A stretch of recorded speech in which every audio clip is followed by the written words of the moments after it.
अरे stake stake क्या कर रहे हो भैया जी तुम लोग? चिल्लाओ मत।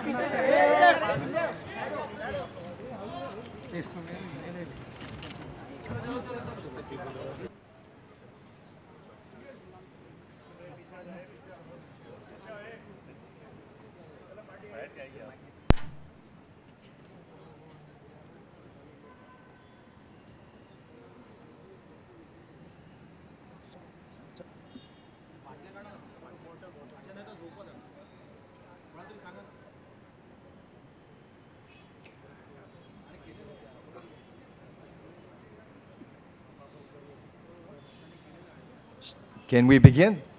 Yes. A very warm welcome to all of you. The entire Patil family is honored by your presence at this special occasion, celebrating my mother's life and legacy. I would especially like to thank respected Amit sir for accepting our invitation to release this book. I would also like to thank Shyam sir, Nandita ji, and Shabana Masi for being here. And this day was made possible by Maithili ji, who wrote this book with great care and research. Thank you, Maithili ji, for this enduring gift. And a huge thanks to Shantanu for publishing this book. Even though I never had the fortune to know my mother throughout my life, I have got to know and understand her through the body of her work. And through my grandparents, especially my grandmother, who is not with us today. I miss her every single day. My mother will always be a great role model for me. She will continue to inspire me to be a better actor and, more importantly, a better human being. This celebration affirms my profound pride in being her son. It is a special privilege to be celebrating her life and her legacy amidst all of you. Thank you for being with me and my family.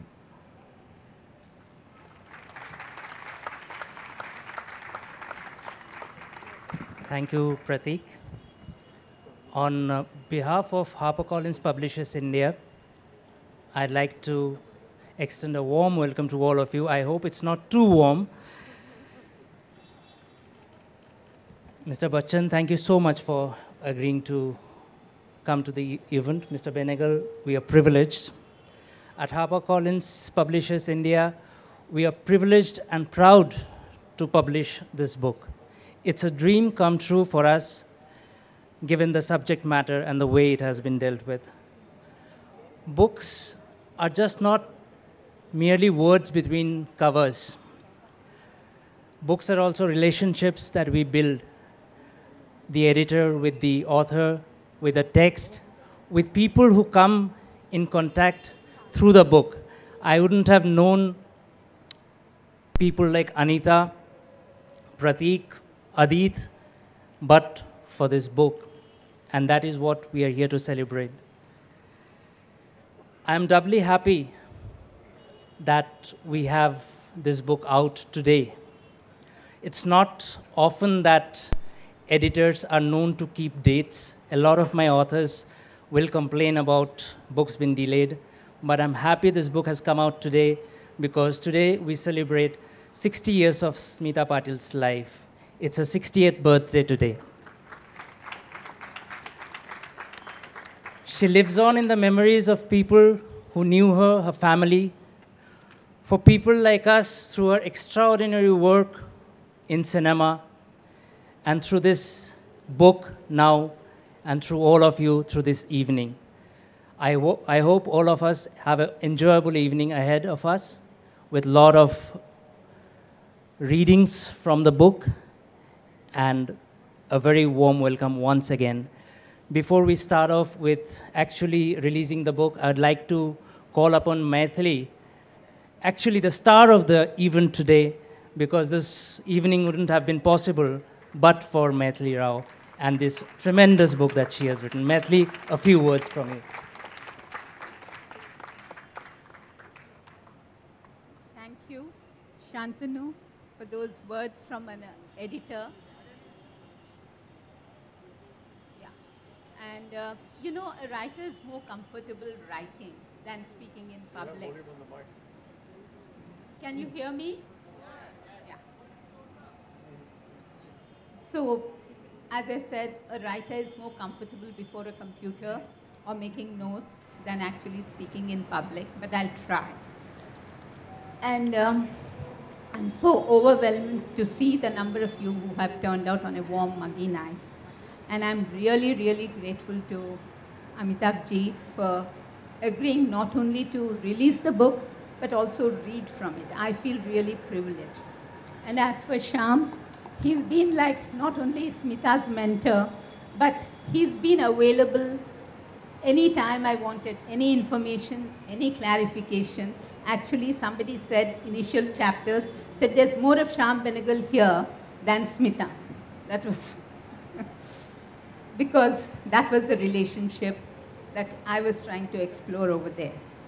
And I just wonder why I never got down to writing a book all these days, though I've contributed chapters to books by others. But maybe I was waiting for inspiration. And I think Smita sparked my imagination at some point. And unfortunately, I had never met her when she was alive. But I was aware and appreciated the work that she had done in cinema. So this book is as much as a journey for me to discover the remarkable woman behind the screen image. And to help me along the way, there's been her family, Anita, Mr. Patil, and years ago, the late, her mother, Vidyatai. They have been so generous with their time and their memories to, fill out my knowledge of Smita the person.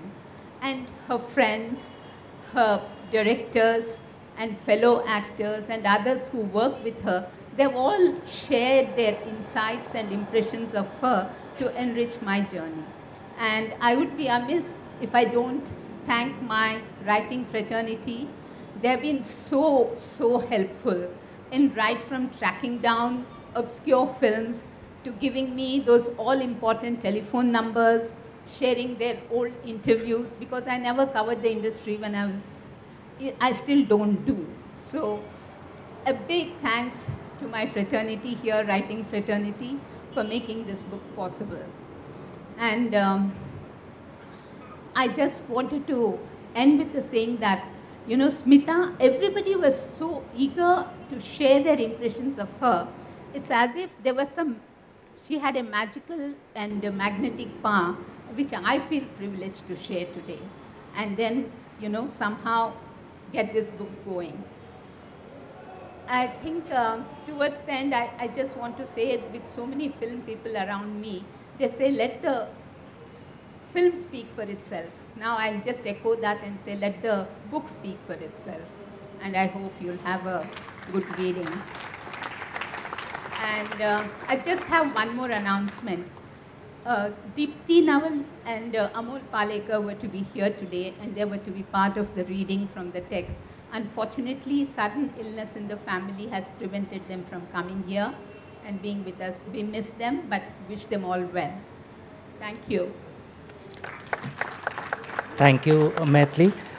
May I now request Mr. Bachchan to release the book and present a first copy of the book to Mr. Shyam Benegal.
We also have my mother's father joining us, Mr. Shivajirao Patil.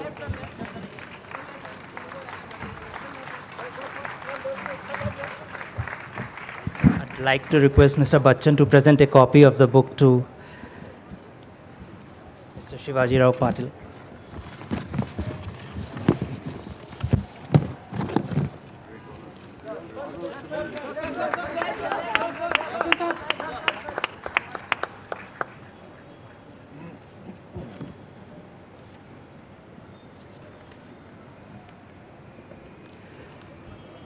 Mr. Bachchan, may I now request you to say a few words?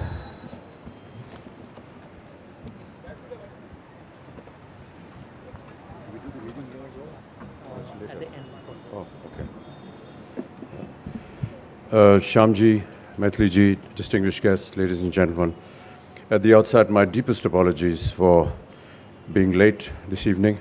There was a deep-rooted controversy that was hatched on the highway today, and they succeeded in breaking my tradition of arriving punctually at almost all functions, so I do hope you will excuse me. I always fall short of words whenever I have to speak about Smita and her association with me and with the industry. From the very first moment that we came to know of her was through her face on television. And there was always something very unusual about the way she presented herself, about the way she looked, about the way she conducted her life. And when I had the great opportunity to work with her, I realized so many other things that were extremely, extremely unique about Smita. Smita looked very frail and gentle, almost as frail as some of the wonderful flowers that she used to bring to me when I had my accident. But she was a strong woman, extremely strong, very committed to not just her work, but into her beliefs, in what she believed was right and what was wrong.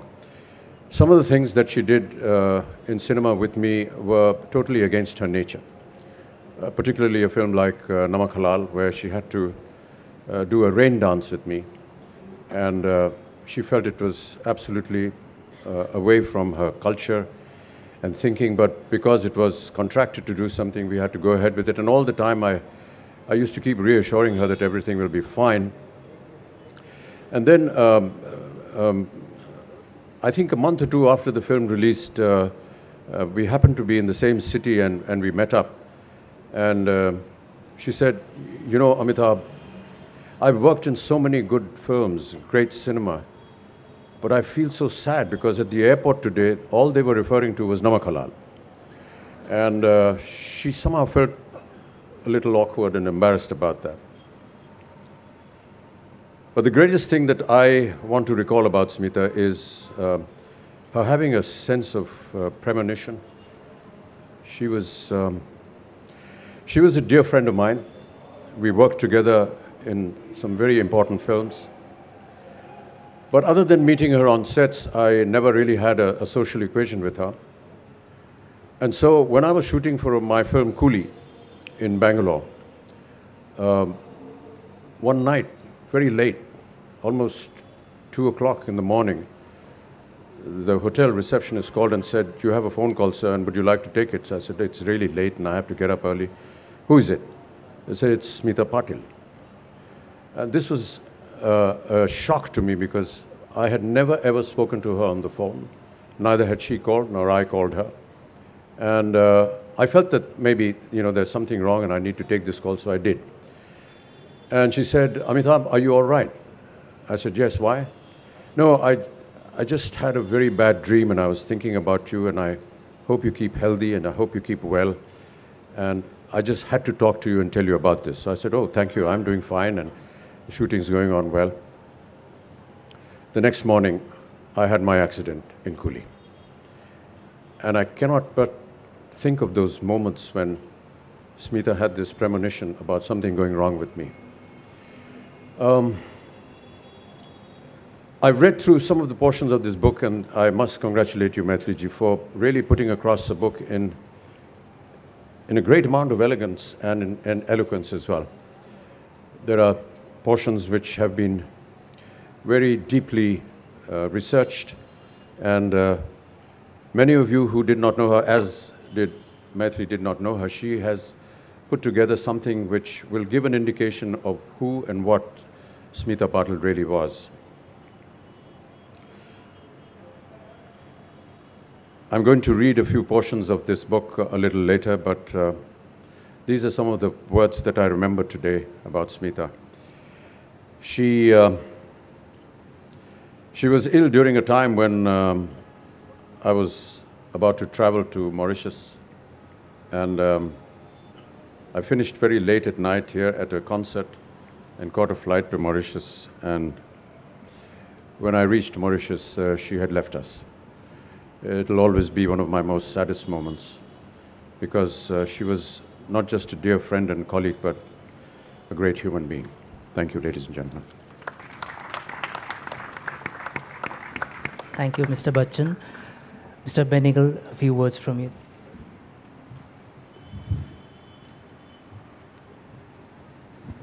Good evening. It's Smita's 60th birth anniversary today. Well, she lived only about 30 years of these 60 years. And the latter 30 years, of course, her memory is very fresh, certainly in my mind and all her friends and colleagues. And I see her other directors here in front of me. What was extraordinary about Smita was that she would melt into a crowd. You wouldn't be able to tell her from anybody else. But as soon as she came in front of the camera, she just blossomed. It was quite extraordinary, this blossoming of Smita in front of the camera. Because I remember when I first met her, she was about 19 years of age. She had just made a film with Arun Khopkar, a student film at the FTII. And I saw her and I was struck by the fact that here was someone that had this kind of compelling presence on the screen. And I wanted to meet her. My sound recordist at the time, Hitendra Ghosh, he knew her. He said, of course, definitely you can meet her. She just lives behind your office, actually. So he went and told her that I was interested in seeing her because I wanted to take her in a film. At that time, of course, it was a children's film that I wanted her for, which was called Charandas Chor. And she really didn't want to be in films at all. In fact, it required a fair amount of persuasion, I think, from both her parents to ask her to see me. So when I finally met her, then of course it was much easier. And I put her in Charandas Chor. I wasn't sure how it would work because she was not trained. She'd never done any kind of film except for this little film with Arun Khopkar. And before that, I was told that she had done a little bit of theater and, dance groups and so on and so forth, and different kinds of social situations, social work situations with her mother. But otherwise, she'd done nothing at all that remotely was close to either cinema or theater. And here she was, when she came and I saw her, the first thing that struck me about her was that she was so grounded as a person. When you met her, you could immediately see that she was extremely grounded. And to me, that was the most important thing. And Govind Nelani, who's here, who's also one of our directors, but he was my cameraman, and he noticed that about Smita the first time he saw her. And when we put her in Charandas Chor, which was a children's film, I mean, she was quite extraordinary. She really, she was quite reluctant because she was about to give an examination or something, and we had taken her away from that. But her mother was insistent that she should be in the film and not give it up, because that was her plan, to give up the film. But after that, of course, there was no problem about her being in a film after, which we made called Nishant. And when she acted in Nishant, of course, she became the center of everything. There was Shabana Azmi and there was Smita Patil. And both of them were in that film together. And it was pure electricity that went on there. Not always. Sometimes it would also short circuit, I think. Shabana's here. And these were some of those early problems, but eventually they got along extremely well together. And she gave a very good performance in Nishan, just as much as Shabana gave an extraordinary performance in that film. And after that, she acted for a film called Manthan with me. And one particular day, I remember, she had to be dressed up as a village woman. And we were shooting in a village about 45 or 50 kilometers from Rajkot, and this little village. It was a Sunday, and it was pretty hot. And she was sort of sitting in the shade with other village women. And there was a bunch of kids, college kids, who'd come cycling, for so many kilometers from Rajkot, because they'd heard that there was some film unit from Bombay that was making a film there. And they obviously expected, I think, that they would see Amitabh Bachchan. But obviously they didn't see that. They were very disappointed.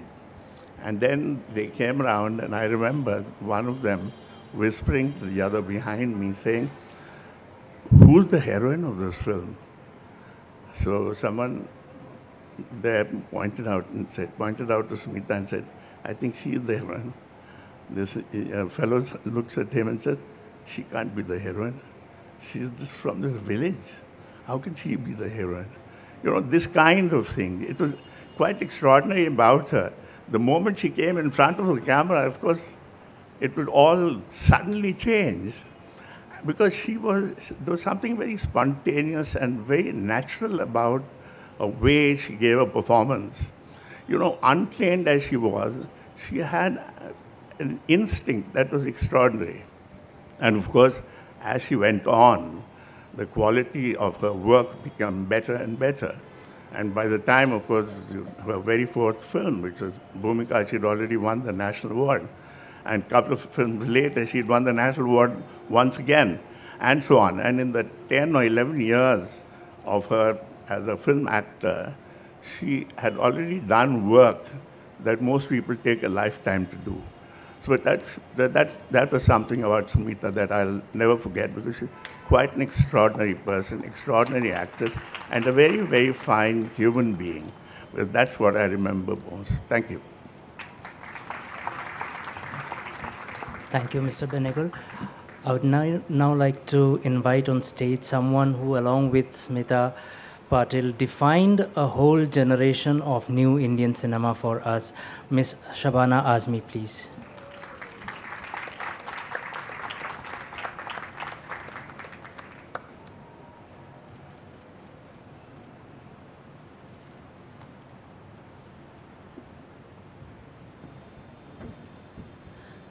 Much of what I intended to say, Shyam has already said. Mercifully, I've got it written so you know that I didn't copy it. There isn't any light over here, but I'm going to try my best.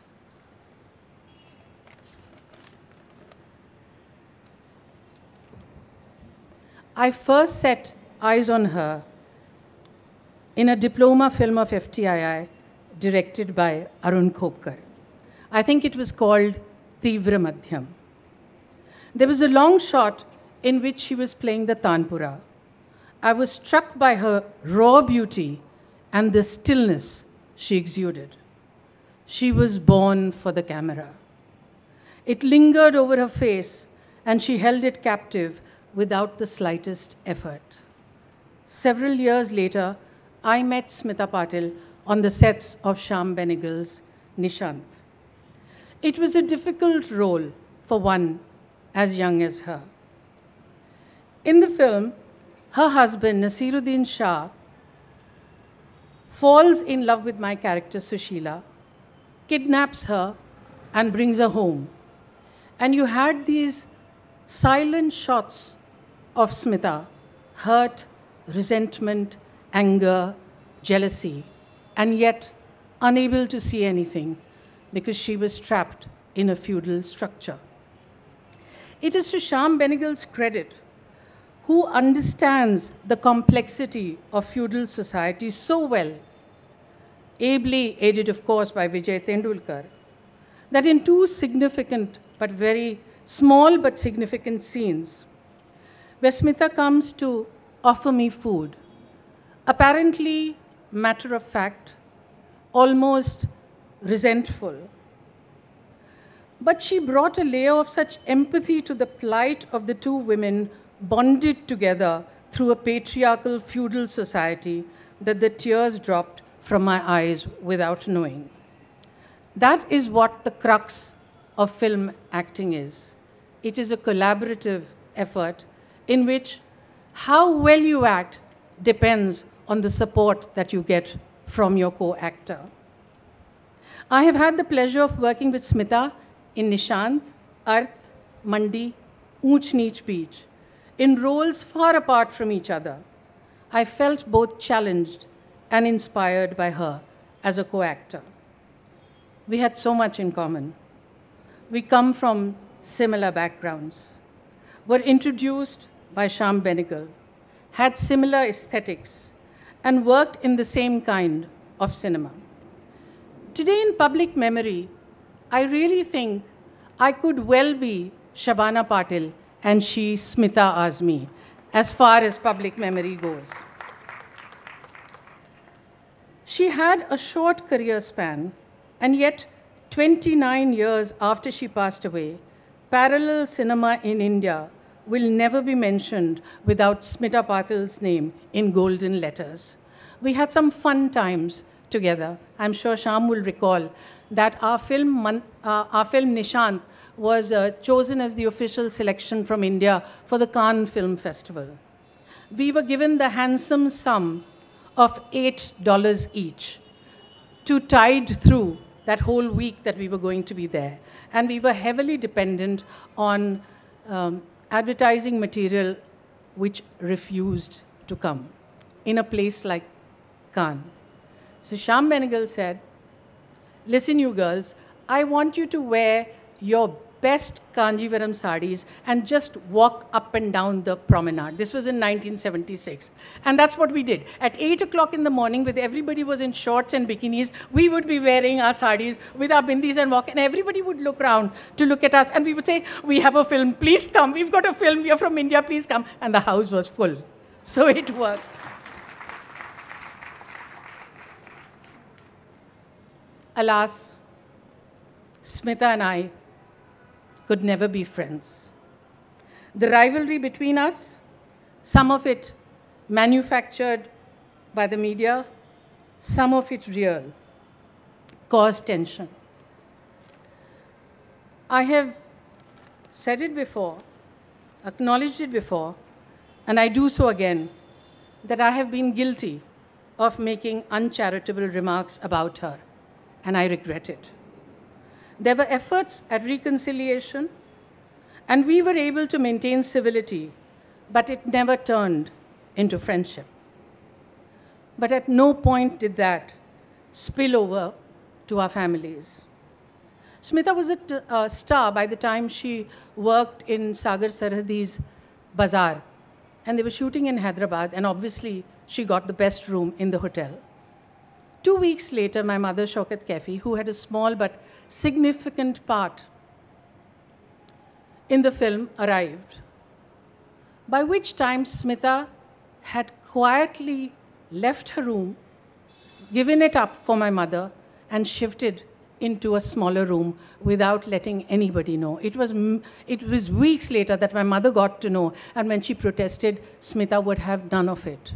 That was the kind of graciousness which came to her because she was Shivaji Rao Patil and Vidya Patil's daughter.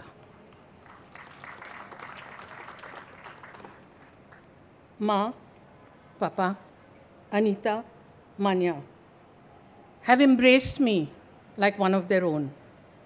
Human relationships are complex, and I'm grateful for the trust they've placed in me. It's a very personal thing that I'm about to share now. There was a time when young Pratik was lost and didn't know what he wanted to do. And Ma and Anita called me and said, "We want you to take charge of Pratik." Need I say more? I'm fond of saying that India is a country that lives in several centuries simultaneously and is full of contradictions. Smita Patil was a microcosm of India, a mix of contradictions. She was traditional and modern, strong and fragile, confident and vulnerable.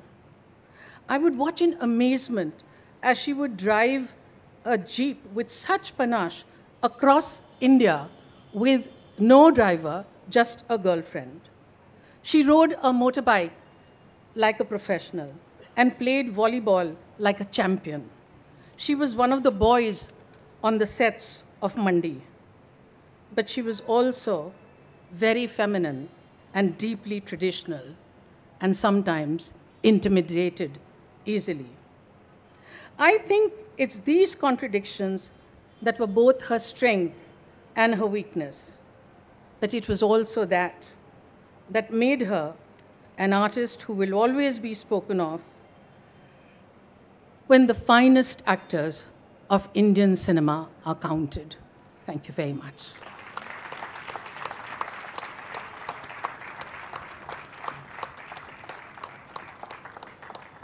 Thank you, Shabana ji. May I now call upon Adit to share a few thoughts for this evening with us.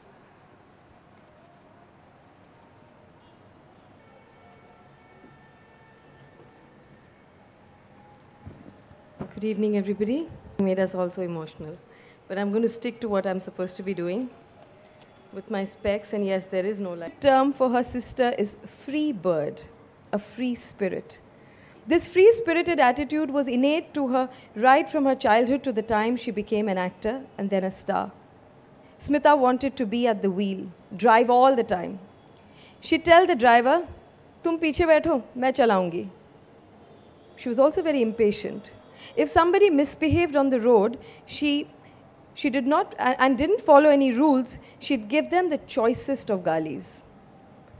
Anita, who characterizes herself as being an obedient child, marvels at how Smita had an inborn sense of adventure. Passages from the book.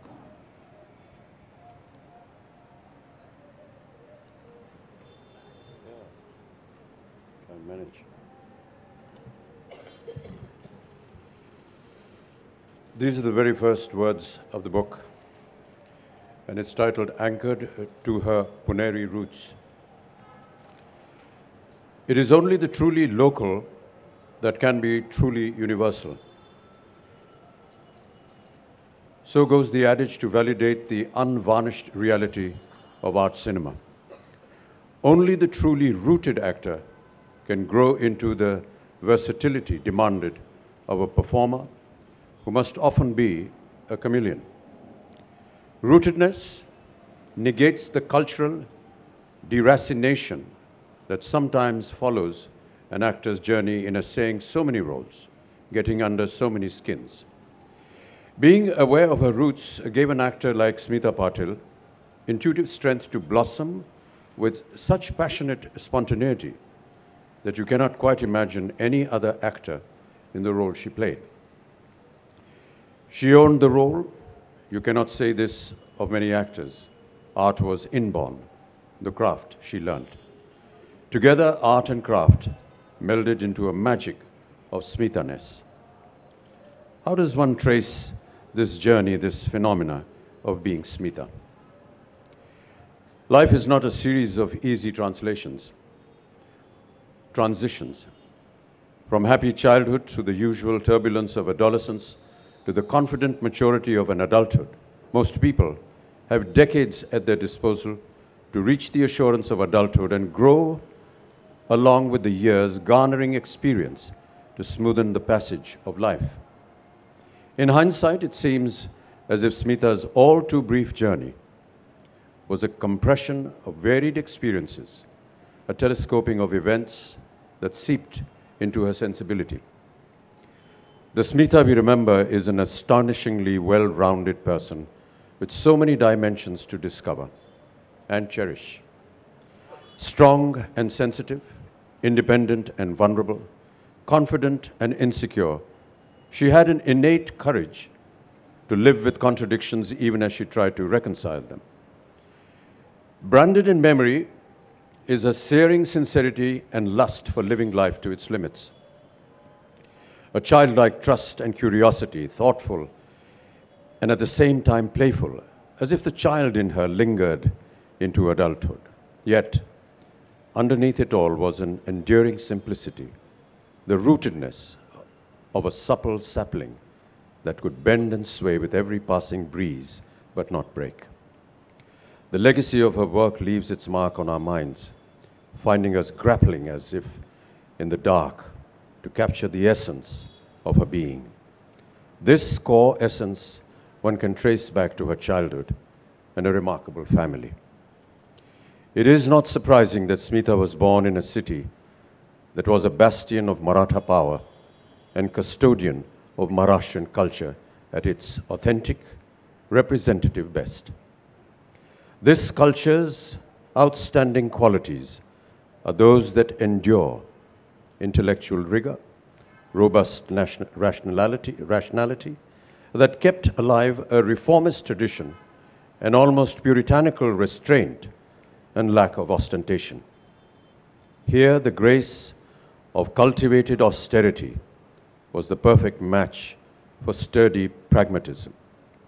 Smita's parents, Vidya and Shivaji Rao Patil, are heirs to this or to these essential virtues. Thank you. Thank you, Mr. Bachchan, and we couldn't have asked for a better way to end the evening than a reading by him. As we come to the end of the evening, I'd like to thank all of you for being present here to support the book, to support Maithili. I'd like to thank Maithili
sir